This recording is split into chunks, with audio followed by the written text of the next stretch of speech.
ലോക്സഭാ തെരഞ്ഞെടുപ്പ് സംസ്ഥാന സർക്കാരിന്റെ വിലയിരുത്തലല്ല എന്ന് മുഖ്യമന്ത്രി. എന്നാൽ സർക്കാരിന്റെ പ്രവർത്തനവും വിലയിരുത്തപ്പെടാമെന്ന് സിപിഎം സംസ്ഥാന സെക്രട്ടറി എം.വി. ഗോവിന്ദൻ പറഞ്ഞു. യു.ഡി.എഫ് 20 സീറ്റും നേടുമെന്ന് പ്രതിപക്ഷ നേതാവ് പ്രതികരിച്ചു. UDF തരംഗമുണ്ടാകുമെന്ന് AK. ആന്റണിയും പറഞ്ഞു.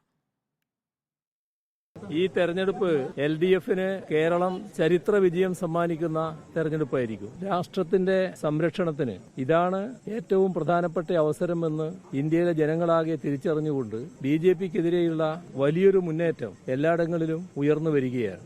ഇടതുമുന്നണി ചരിത്ര വിജയം നേടും. സംസ്ഥാന സർക്കാരിന്റെ വിലയിരുത്തൽ ഉണ്ടാകില്ല. ബി.ജെ.പിക്കെതിരായ ജനകീയ മുന്നേറ്റമാണ് കാണുന്നത്. കേരളത്തിനെതിരായ നിലപാടിൽ ബി.ജെ.പിക്കും കോൺഗ്രസിനും എതിരാണ് ജനങ്ങളുടെ വികാരമെന്നും പിണറായി വിജയൻ പറഞ്ഞു. കമ്മ്യൂണിസ്റ്റ് വിരുദ്ധ പ്രചാരണ വേല കേരളത്തിൽ വിലപ്പോകില്ലെന്നാണ് സിപിഎം സംസ്ഥാന സെക്രട്ടറി പറഞ്ഞത്. സംസ്ഥാന സർക്കാരിന്റെ പ്രവർത്തനവും വിലയിരുത്തപ്പെടാം. സിപിഎമ്മിനെതിരായിട്ട്, ഇടതുപക്ഷ ജനാധിപത്യ മുന്നണിക്കെതിരായിട്ട്, കൺവീനർക്കെതിരായിട്ട്, പാർട്ടിക്കെതിരായിട്ട്, ഗവൺമെന്റിനെതിരായിട്ട്, മുഖ്യമന്ത്രിക്കെതിരായിട്ട് ഒക്കെ വാചകങ്ങളും വാക്കുകളെല്ലാം കമ്മ്യൂണിസ്റ്റ് വിരുദ്ധമാണ് എന്ന് പൊതുവായ തത്വത്തിന്റെ ഭാഗമായിട്ട് കണ്ട് തള്ളിക്കളയണം. ഇന്ത്യ ജീവിക്കണോ എന്ന് തീരുമാനിക്കുന്ന തെരഞ്ഞെടുപ്പാണ് നടക്കുന്നതെന്ന് പ്രതിപക്ഷ നേതാവ് വി.ഡി. സതീശൻ. കേരളത്തിലെ 20 സീറ്റും യു.ഡി.എഫ് നേടും.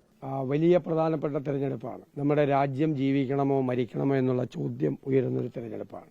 കേരളത്തിൽ 20 സീറ്റും ജയിക്കാൻ കഴിയുമെന്നുള്ള ആത്മവിശ്വാസത്തിലാണ് ഞങ്ങളെല്ലാം. കേന്ദ്ര സംസ്ഥാന സർക്കാരുകൾക്കെതിരെ അതിരൂക്ഷമായ ജനരോഷമാണുള്ളതെന്ന് എ.കെ. ആന്റണി. ആ കൊടുങ്കാറ്റിൽ ബി.ജെ.പിയും എൽ.ഡി.എഫും തകർന്ന് തരിപ്പണമാകും.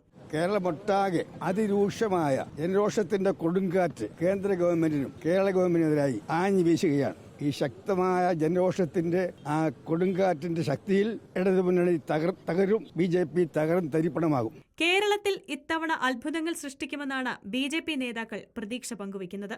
News desk reporter.